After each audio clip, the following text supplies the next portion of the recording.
आपके सामने हमारे पार्टी के नेता बात किए हैं। मैं चंद बातें आपके सामने रख के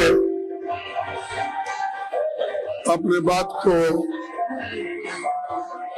समाप्त करूंगा।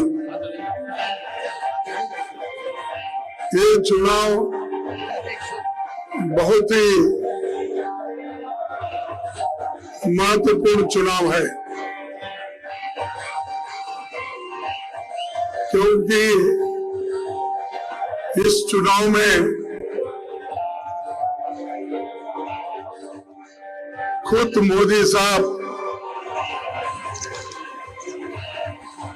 परेशान होके गली गली, गांव-गांव, शहर के वार्ड में भी घूम रहे हैं।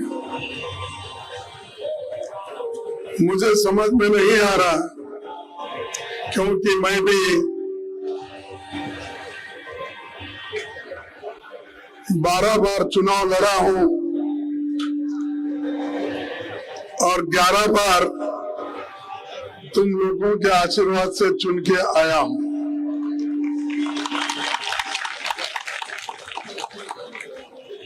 मैं कोई इलेक्शन हारा नहीं था, लेकिन 2019 का इलेक्शन मुझे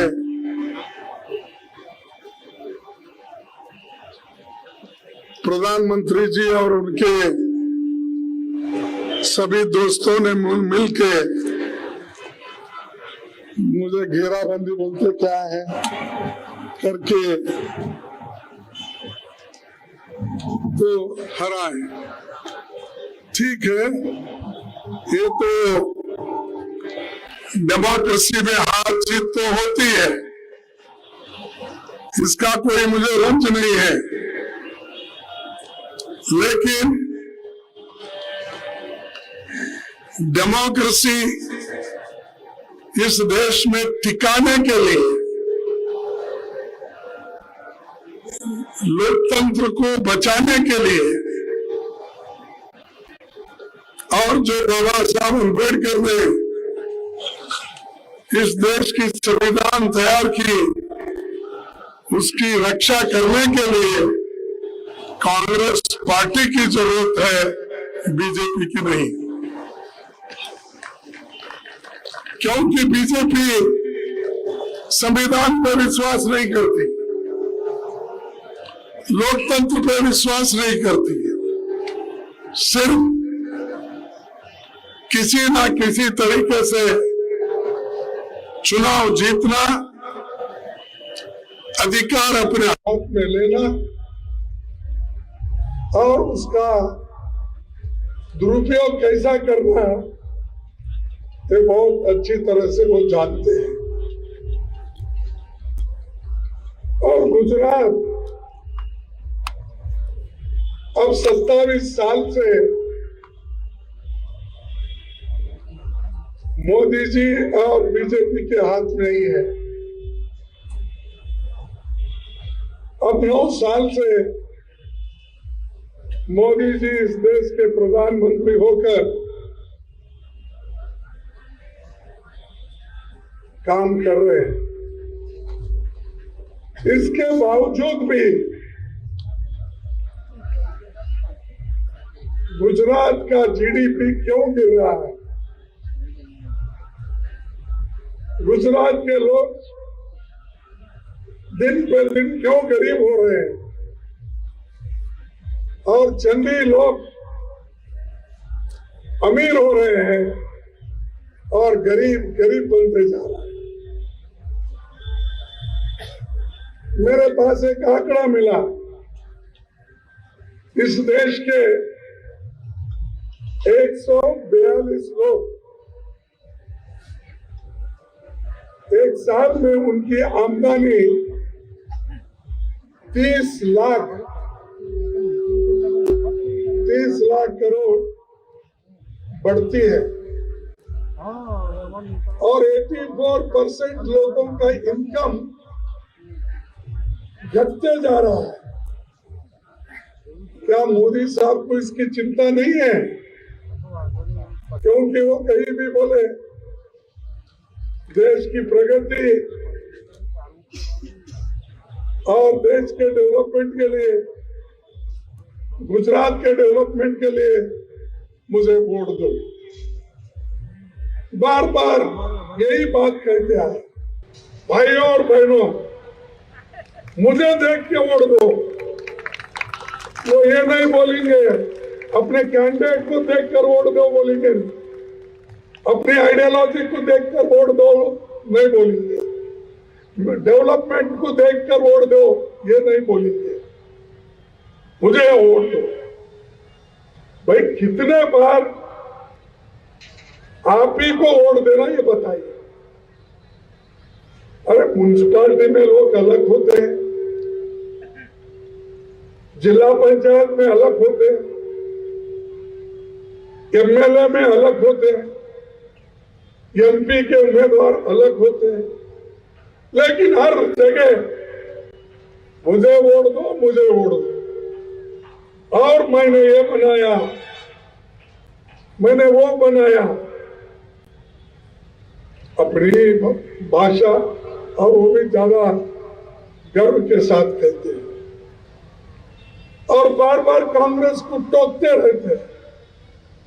70 साल में कांग्रेस क्या किया?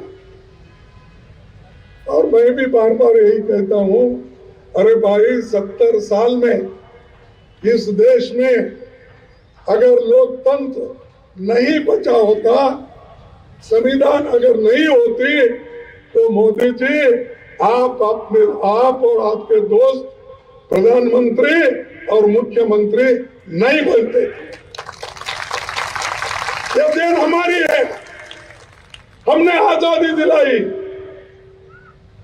महात्मा गांधी जी क्या गुजरात के नहीं थे? गांधी जी गुजराती थे, लेकिन पूरा देश और विश्व उनको मानता है। बार बार मेरा इंसल्ट हुआ, मेरे को खड़गे जी ने वो बोला, मेरे फलाना वो बोला, मैं गरीब हूं। ये कितने दिन बोलेंगे भाई?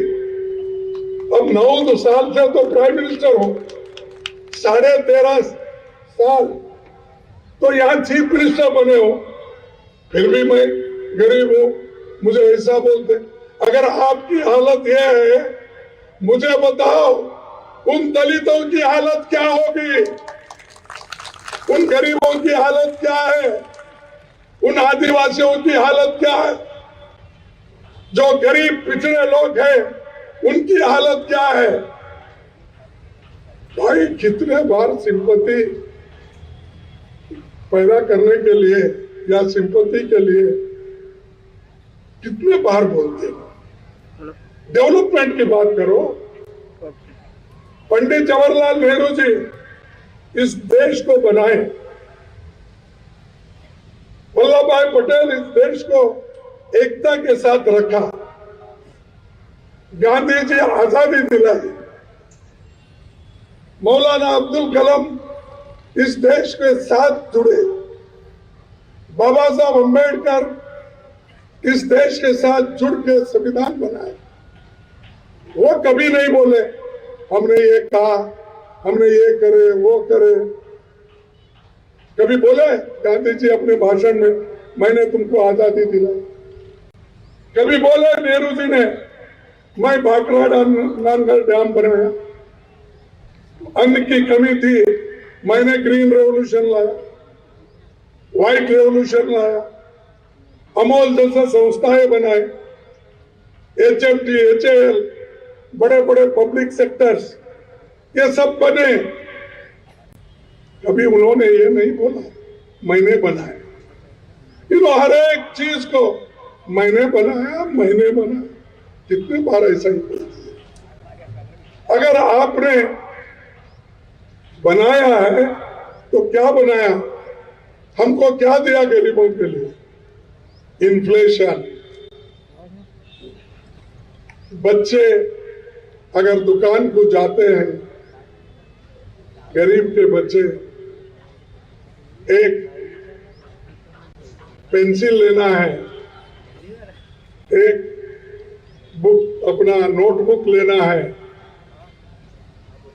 उस पे जीएसटी है, आटे पे जीएसटी है, तेल पे जीएसटी है, दूध पे जीएसटी है, हर खाने पीने चीजों पे जीएसटी लगा लगा के गरीबों को तो बर्बाद किए, तंग किए। फिर भी बोलते गुजरात मॉडल सब तरफ।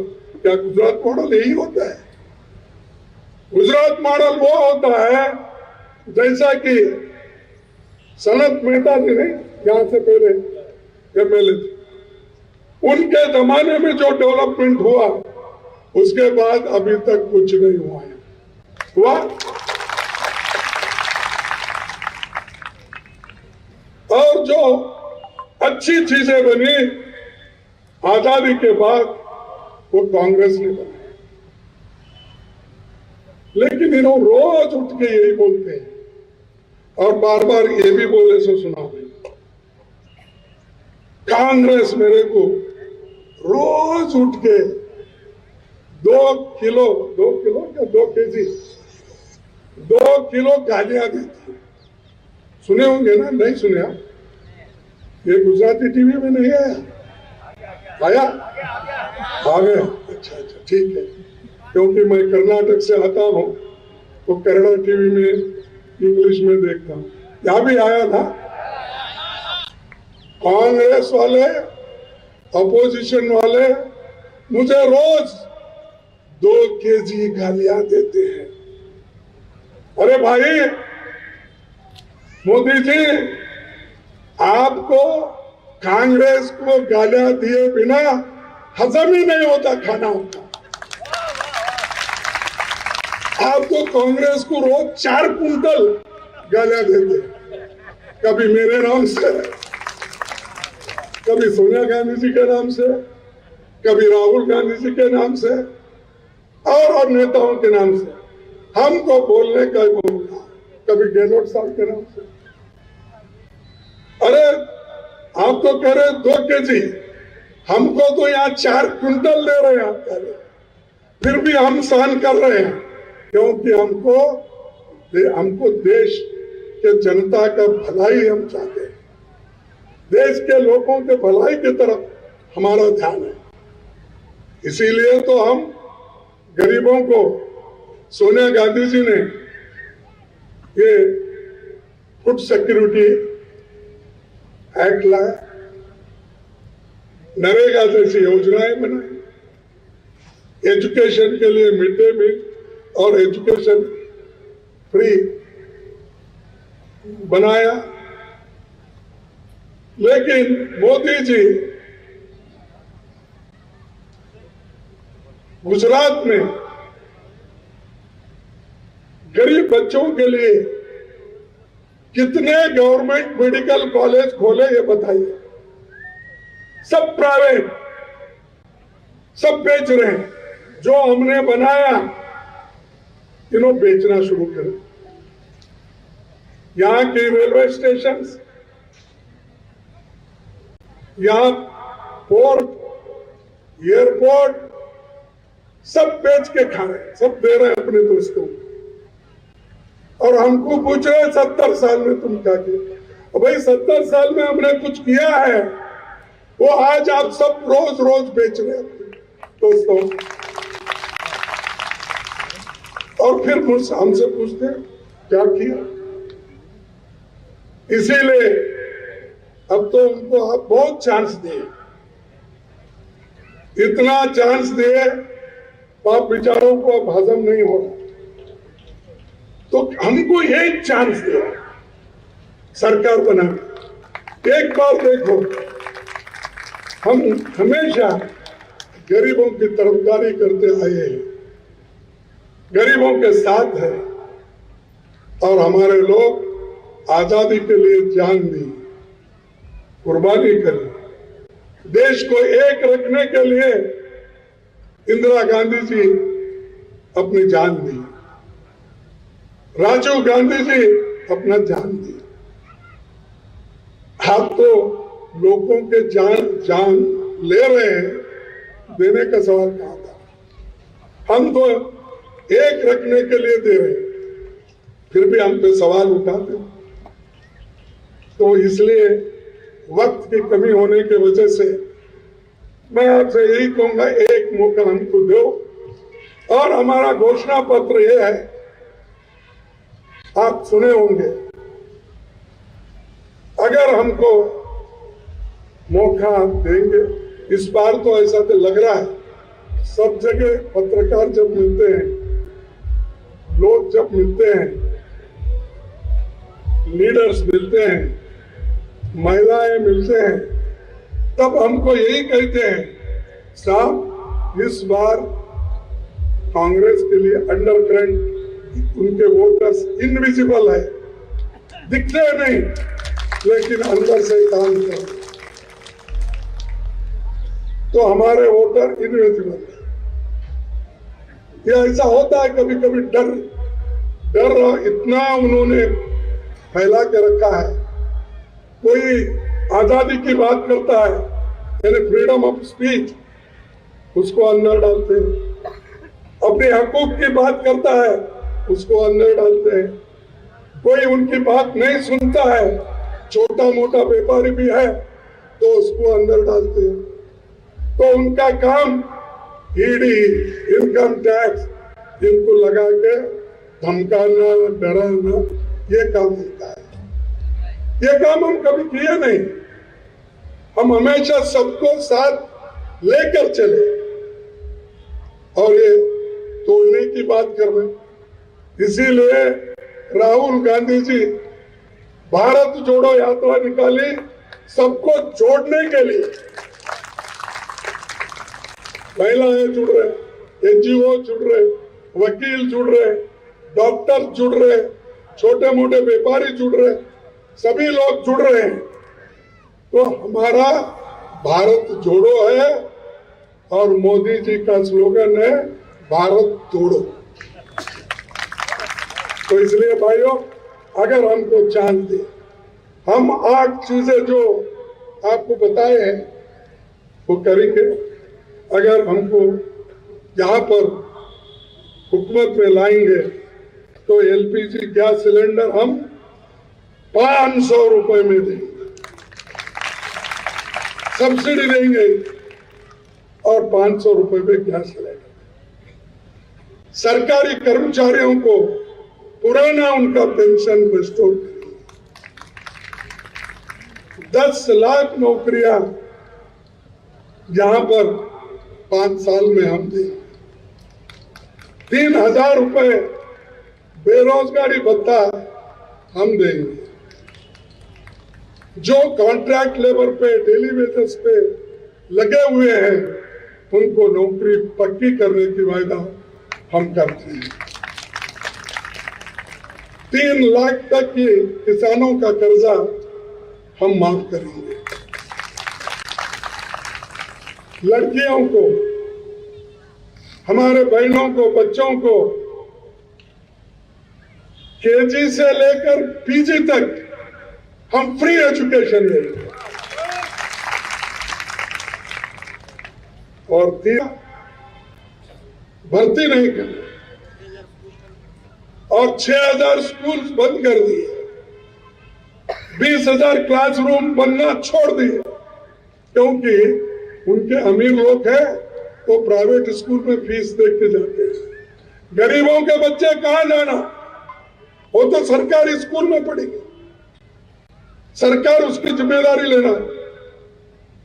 संविधान कहता है, जो बाबा साहब अम्बेडकर ने बनाया है, सबको फ्री शिक्षा के लिए संविधान में प्राविधान किया है, उसके लिए हम सबको फ्री एजुकेशन का भी हम वायदा किए हैं। और घरेलू बिजली 300 यूनिट मुफ्त देंगे।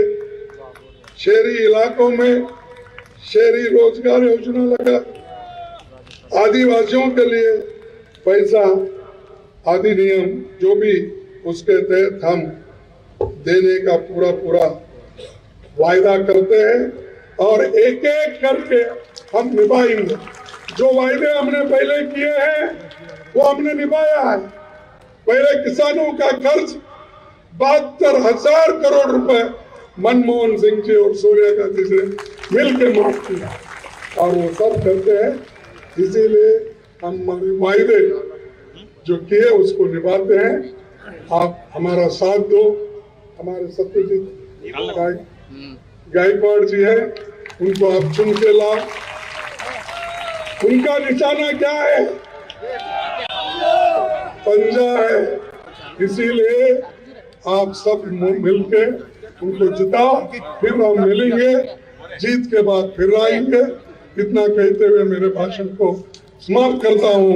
जय हिंद, जय कांग्रेस।